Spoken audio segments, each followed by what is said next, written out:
একজন মুসলমান নামাজ না পড়ে থাকে কিভাবে? এ দায় কার? এ দায়িত্ব কার? আপনার খাওয়া খায় কিভাবে? আপনার ইনকাম ওর পেটে যায় কিভাবে? আপনার স্ত্রী কিভাবে ওর জন্য রান্না করে? আপনার ঘরে আপনার সন্তানরা কিভাবে নামাজ না পড়ে থাকে বলেন? নামাজ না পড়লে মুসলমান থাকে না। নামাজ না পড়লে তো কাফের। আল আহদুল্লাযী বাইনানা ওয়া বাইনাহুমা সলাতু। আপনি কি জামাতে নামাজ আদায় করেন কিনা বলেন? যদি জামাতে নামাজ আদায় না করেন, নামাজ পড়লো মুনাফিক। এটা হাদিসের কথা। নামাজের ব্যাপারে সাহাবায়ে কেরাম রাদিয়াল্লাহু তাআলা আনহুম আজমাইন রাসূলুল্লাহ সাল্লাল্লাহু আলাইহি ওয়াসাল্লামের সময়ে তারা বলেছেন, আমাদের যুগে মুনাফিকরা ছাড়া আর কেউ জামাত পরিত্যাগ করে নাই। আমাদের যুগে মুনাফিকরা ছাড়া আর কেউ জামাত পরিত্যাগ করে নাই। তাহলে জামাতে আসতো কারা? ঈমানদাররা। ওয়ালাকাদ রাআইতুনা ওয়ামা ইয়াতাখাল্লাফু আনহা ইল্লা মুনাফিকুন মালুমুন নিফাক। আমাদের সময়ে যারা পরিচিত মুনাফিক ছিল এরাই কেবলমাত্র জামাতে আসতো না। আপনি কি জামাতে নামাজ আদায় করেন কিনা বলেন? যদি জামাতে নামাজ আদায় না করেন, নামাজ পড়লো মুনাফিক। এটা হাদিসের কথা। নামাজ না পড়লে তো কাফের। আল আহদুল্লাযী বাইনানা ওয়া বাইনাহুমা সলাতু। আমাদের মাঝে এবং কাফের মুশরিকদের মাঝে মূল পার্থক্য হলো কি? নামাজ। মূল পার্থক্য নামাজ। নামাজ না পড়লে মুসলমান থাকে না। আপনার ঘরে আপনার সন্তানরা কিভাবে নামাজ না পড়ে থাকে বলেন? আপনি কি মুসলমান না? আপনার সন্তানগুলো কি মুসলমান না? আপনার সন্তানের নাম আব্দুর রহমান, আব্দুল্লাহ, সালিম, অথবা তালহা, জুবায়ের, এগুলো আপনি রাখছেন, বেলাল রাখছেন, অথচ নামাজ পড়ো তো অলরেডি কাফের। একজন মুসলমান নামাজ না পড়ে থাকে কিভাবে? একজন মুসলমান নামাজ না পড়ে থাকে কিভাবে? আপনার ঘরে কিভাবে থাকলো এই সন্তান যে নামাজ পড়লো না? এ দায় কার? এ দায়িত্ব কার? আপনার খাওয়া খায় কিভাবে? আপনার ইনকাম ওর পেটে যায় কিভাবে? আপনার স্ত্রী কিভাবে ওর জন্য রান্না করে? আল্লাহ রাসূল সাল্লাল্লাহু আলাইহি ওয়াসাল্লাম এই পর্যন্ত রাগান্বিত হয়ে বলেছেন, আমার মাঝে মাঝে মনে হয় কাউকে বলি যে তুমি আজান দাও, অন্য কাউকে বলি তুমি একা ইমামতি করো, এবং আমি যাই যে সকল ব্যক্তিরা নামাজে জামাতে আসে নাই ওদেরকে পুড়িয়ে মেরে ফেলতে আমার মনে চায়। যারা জামাতে আসে নাই, নামাজ পড়ে না এরকম না, জামাতে আসে না, যারা যাকাত দেয় না, তাদের বিরুদ্ধে যদি যুদ্ধ করা যায়, নামাজ যে পড়ে না ওর বিরুদ্ধে আরো আগে যুদ্ধ করা যায়। কারণ নামাজ রাসূল ইসলাম ওয়া ইমাদুহু, ইসলামের মূল স্তম্ভ হচ্ছে নামাজ। আসসালাতু ইমাদুদ্দিন। যে ব্যক্তি নামাজ হচ্ছে ইসলামের স্তম্ভ, যে নামাজ ছেড়ে দিল ও তো ইসলামকে ধ্বংস করে ফেললো, ও তো ইসলাম নাই। সে কিভাবে থাকে? আপনার সন্তানকে যদি জিজ্ঞেস করে নামাজ পড়ছো কিনা, ও বলে নামাজ পড়ি নাই, তাহলে ও তো মুসলমান থেকে খারিজ হয়ে গেল। ও কেমনে থাকে? আপনার সম্পদের উত্তরাধিকারী হয় কিভাবে ও? আপনি ওর জন্য কিভাবে কাঁদেন? ওকে কিভাবে আপনি স্কুল, কলেজ, ইউনিভার্সিটিতে পাঠান? ওর জন্য কিভাবে আপনি টাকা ব্যয় করেন? ওর জন্য কিভাবে আপনি বাজারে যান? আপনার স্ত্রী কিভাবে ওর জন্য রান্না করে? কিভাবে সম্ভব এটা? মুসলমানরা নামাজ থেকে কেমনে দূরে থাকে? মুসলিম সমাজে নামাজ হবে না, এটা কিভাবে ভাবা যায়? নামাজের আযান দিছে, দোকানগুলো কেমনে খোলা থাকে? এটা কি সম্ভব? এটা কোন মুসলমান সমাজের চরিত্র? কোন মুসলিম সমাজের চরিত্রটা হতেই পারে না। মুসলিম সমাজের চরিত্র আল্লাহর জন্য ডাক এসছে, সেখানে তারা ঝাঁপিয়ে পড়বে, এটা মুসলিম সমাজের চরিত্র। আদারওয়াইজ এটা শয়তানের সমাজ, এটা মুসলমানদের সমাজ না। আর কেউ কেউ তো নামাজ পড়ে, মাঝে মাঝে পড়ে। মাঝে মাঝে পড়লে কি আর ইমান থাকে নাকি? ইমান থাকে না। সে তো পার্ট টাইম নামাজি, পার্ট টাইম মুসলমান হওয়া যায় না। উদখুলু ফিস সিলমি কাফা ওয়া লা তামুতুন্না ইল্লা ওয়া আনতুম মুসলিমুন। মুসলমান না হয়ে মারা যাবে না, খবরদার। আল্লাহ বলছেন, আমার কাছে ইসলাম ছাড়া আইসো না, তাহলে তোমার খবর আছে। আমার কাছে ইসলাম ছাড়া আইলে তোমার খবর আছে। এবং ইসলামে অর্ধেক অর্ধেক প্রবেশ করবে না, পরিপূর্ণভাবে প্রবেশ করো। পরিপূর্ণভাবে প্রবেশ করতে হবে। এই সমাজকে আপনাদের এমন তৈরি করতে হবে, নামাজ আপনারা পড়বেনই, মুরব্বীরা এমন তৈরি করুন, এখানকার ইয়াং জেনারেশন নামাজ পড়বে না মানে ওকে ধরে নিয়ে আসুন, বাচ্চাদেরকে মসজিদে নিয়ে আসুন। আপনার পোলাপাইন কই? কেন আজকে এখানে বাচ্চারা নাই? আরো বাচ্চা থাকা দরকার। এরা কি সব বুড়ো মানুষ নাকি? বুড়োরা তো কাজে কর্মে থাকে, তাহলে বাকিরা বাচ্চাগুলো কই? ইয়াংরা কই? মসজিদে এখন ঢুকলে কেবল বুড়াদেরকে পাওয়া যায়, ইয়াং পোলাপাইন পাওয়া যায় না। ও এখন ইয়াবা খায়, ও মদ খায়, অথবা জুয়া খেলে। আপনার সন্তান না? আপনাদের সমাজের সন্তান না? আপনাদের মরে যাওয়া দরকার যদি এরকম সন্তান আপনাদের থাকে। আপনাদের এই জীবনের অর্থ কি? আল্লাহর কাছে জবাবদিহি করতে হবে। আপনাদের সন্তানের জন্য ওকে কেন মসজিদে নিয়ে আসলেন না?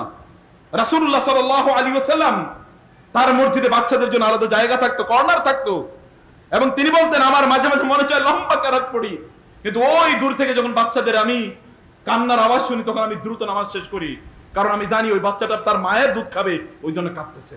মায়ের দুধ খাবে। মহিলা সাহাবীরা বলতেন, আমরা মসজিদে বাচ্চাদেরকে নিয়ে আসতাম, এক কর্নারে তাদেরকে রেখে দিতাম, খেলনা নিয়ে আসতাম তাদের জন্য, যেন আমরা একটু মনোযোগের সাথে নামাজ পড়তে পারি। তাহলে আপনাদের সন্তানরা কই? ওই পিচ্চিদেরকে মসজিদে কে আনবে? এখনই যদি ওদেরকে মসজিদের পথ না চেনান, তাহলে কবে ওরা মসজিদ চিনবে? ওরা তো মসজিদ চিনবে না, ওরা সিনেমা হল চিনবে। ওদের মোবাইলের আসক্তি কেন তৈরি হয়েছে এটা বুঝেন না? মোবাইলের আসক্তি তৈরি হওয়ার পেছনে আমাদের দায় আছে, আমাদের দায়িত্ব আছে, আমাদের অপরাধ আছে, আমাদের এখানে ব্যর্থতা আছে। আমরা ওদেরকে মোবাইল শিখিয়েছি, আল্লাহর ঘর ওদেরকে চেনাই নাই, আল্লাহর ঘর ওদেরকে আমরা শেখাই নাই। প্রিয় ভাইরা, একটু ভালো করে শুনবেন প্লিজ, এবং পরিবর্তনের অঙ্গীকার নিয়ে শুনবেন। আমি বলছি, মায়েরা, বোনেরা যারা শুনছেন, আপনাদের সন্তানরা যদি নামাজ না পড়ে, ছেলে হোক মেয়ে হোক, আর ওদের জন্য আপনি রান্না করবেন, ওদেরকে আপনি জাহান্নামের জন্য প্রস্তুত করছেন, আপনি মা হিসেবে আল্লাহর কাছে দায়ী থাকবেন।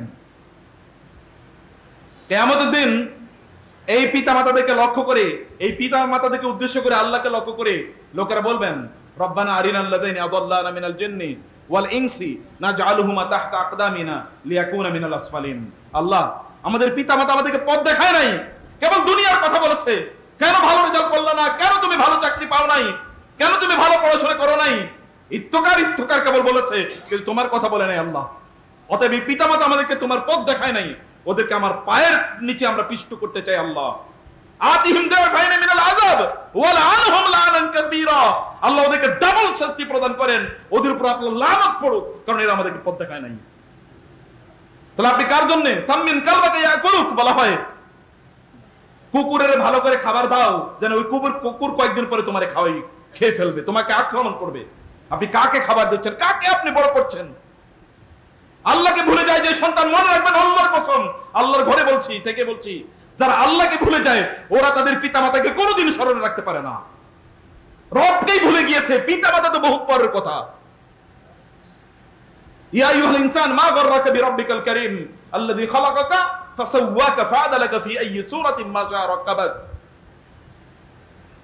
আপনার পিতা মাতা তো বহু পরের কথা, যে রব থেকে সৃষ্টি করেছে সে রবেরই যদি ভুলে যায়, রবের চেনানোর দায়িত্ব আপনাদের। এই জন্য রাসূলুল্লাহ সাল্লাল্লাহু আলাইহি ওয়াসাল্লাম বলেছেন, ওয়াখিফুম ফিল্লাহি ওয়ালা তাদা আসওয়াকা আওয়াদাবান। তোমার সন্তানদের উপর, পরিবারের উপর তোমরা তিনটা দায়িত্ব। আনফিক আলাইহিম মিন তাওলিক, তোমার সামর্থ্য অনুসারে তাদের জন্য ব্যয় করবে। ওয়াখিফুম ফিল্লাহ, আল্লাহর ব্যাপারে তাদেরকে ভয় দেখাবে। এবং ওয়ালা তাদা আসওয়াকা আদাবান, ওদেরকে শাসন করার জন্য প্রয়োজনে লাঠি ব্যবহার করবে। কে বলছেন? আল্লাহ রাসূল সাল্লাল্লাহু আলাইহি ওয়াসাল্লাম বলেছেন। এখন আপনারা অনেক মডার্ন সাজতেছেন যে পোলা পাইনে মারা যায় না, ফেরেশতারা যখন মারবে তখন বুঝছেন আর কি, যখন মারবে তখন বুঝবেন, তখন আপনারা বলবেন আল্লাহ ওরে জাহান্নামে ফেল, আমারে বাঁচাও। বলবে না? ইয়াউমা ইয়াফিরুল মারউ মিন আখি ওয়া উম্মি ওয়া আবি ওয়া সাহিবাতি ওয়া বানি। ইয়াউমা, আল্লাহ সুবহানাহু বলেছেন, এমন একটা সময় আসবে, ইউবাসসারুনাহুম ইয়াওয়াদুল মুজরিমু লাউ ইয়াফতাদি মিন আযাবি ইয়াউমি ইযিন বিবানি। আগে বানিয়ের কথা বলেছেন, কিয়ামতের দিনে বাবা মা আল্লাহকে লক্ষ্য, আল্লাহ বলছেন, আল্লাহ কি মিথ্যা কথা বলেন? আল্লাহ বলছেন যে সেই দিন লোকেরা বলবে বাবা মাকে, বাবা মা সেদিন বলবে, আল্লাহ আমার সন্তান ছেলে মেয়ের জাহান্নামে নাও, এরপরে আমারে বাঁচাও, এরপরে আমারে বাঁচাও। ওদেরকে বাঁচাতে হলে আপনাকে ওদেরকে আল্লাহকে চেনাতে হবে। আল্লাহকে চেনান, আল্লাহর ঘরে নিয়ে আসুন। ওরা কিভাবে ঘুমিয়ে থাকে রাতের বেলা নামাজ না আদায় করে? ওরা ফজরের বেলা কিভাবে ঘুমিয়ে থাকে না মসজিদে না এসে? ওরা কিভাবে সিনেমা নাটক নিয়ে ব্যস্ত থাকে ওরা মসজিদে না এসে? ওরা কিভাবে তথাকথিত বই পড়ার জন্য ব্যস্ত থাকে? ওরা নামাজ না পড়ে ওই বই পড়ে কি হইব? ওই বই পড়ে কি হবে? আল্লাহর কিতাব যে পড়তে পারে না, ওই রকম হাজার কোটি বই পড়লেও ওগুলো কোনোদিন মানুষ হতে পারে না। এইটা হচ্ছে মূল। ইকরা বিসমি রাব্বিকাল্লাযী খালাক, কিতাবুন আনজালনাহু ইলাইকা মুবারাকুন কদ জাআকুম মিনাল্লাহি নূর ওয়া কিতাবুম মুবিন। এটা মূলত আল্লাহর পক্ষ থেকে আলো হিসেবে এসেছে। এই কিতাবের জ্ঞান না থাকলে, অন্য হাজার কোটি কিতাবের জ্ঞান থাকলেও ওগুলো মদ খাইবে দেখবেন, ওগুলো জুয়া খেলবে দেখবেন, ওগুলো দুর্নীতিবাজ হবে দেখবেন, মানুষের টাকা পয়সা লুট করবে দেখবেন, মানুষকে হত্যা করে দেখবেন। কারণ এই কিতাবের নলেজ নাই। এই কিতাবের জ্ঞান থাকলে মানুষকে কটু কথা বলার আগেও তাদের অন্তর কেঁপে উঠবে। অথবা এই কিতাবের জ্ঞান, এই জ্ঞান তাদেরকে প্রদান করতে হবে, এই নলেজ তাদেরকে প্রদান করতে হবে। ওদেরকে মসজিদে নিয়ে আসুন, আল্লাহকে চেনান। মসজিদের পেছন থেকে বাচ্চাদের কান্নার আওয়াজ আসুক, মুরব্বীরা শুনেন, অনেক মুরব্বী আছে, বহুত বুজুর্গ, বহুত আল্লাহওয়ালা, মনে হয় আল্লাহর রাসূলের চেয়ে বড় আল্লাহওয়ালা। বাচ্চাদেরকে কে মসজিদে নিয়ে আসলো, কেন তারা এখানে আসে? আমাদের মনোযোগ থাকে না। মনোযোগ তৈরি করতে পারলেন না কেন এতদিন? দোকানদারি করতে তো মনোযোগ ভালোই থাকে, সিনেমা দেখতে তো মনোযোগ ভালোই থাকে, গল্প করতে তো মনোযোগ ভালোই থাকে। বাচ্চারা আওয়াজ করুক, ও মসজিদে এসে আওয়াজ করুক, ও যেন সিনেমা হলে না যায়, ও যেন ইয়াবার আসরে না বসে, ও যেন জুয়ার আসরে না বসে মসজিদে আসুক। মসজিদে নিয়ে আসেন, মসজিদের একটা পাশে রাখবেন, ওদেরকে নিয়ন্ত্রণ করবেন, ওদেরকে বলবেন, নাসিহত করবেন, আদব শেখাবেন, শিষ্টাচার শেখাবেন। কিন্তু মসজিদে তাদেরকে আনতেই হবে যদি এদেরকে যদি বাঁচাতে চান। আপনারা দুনিয়া বাঁচাতে পারবেন না, আখিরাতও বাঁচাতে পারবেন না। আপনিও বাঁচতে পারবেন না, ওরও বাঁচবে না। দেখেন না, বহু হাজার কোটি টাকার মানুষ, তাদেরও পিতা মাতারা এখন ওই যে বৃদ্ধাশ্রমে থাকে। আপনি বৃদ্ধাশ্রমে থাকা লাগবে না, কিন্তু ওই পোলাপানের সাথে থাকতে পারবেন না। দেখেন কয়েকদিন পরে গিয়ে দেখেন, এমন দেখবেন, আমি আলেমরা এখানে আসার জন্য খুব বেশি বলবো না, কোন এমন বহু মসজিদের ইমাম সাহেব আছে, বেতন পায় ৬,০০০ টাকা, কিন্তু বাবা মার নিয়ে সুন্দর করে থাকে, চুকে থাকে। আবার বহুত উচ্চ শিক্ষিত আছে, লাখ লাখ টাকা বেতন পায়, এরপরে বাবা মার কোনো খোঁজ খবর নাই।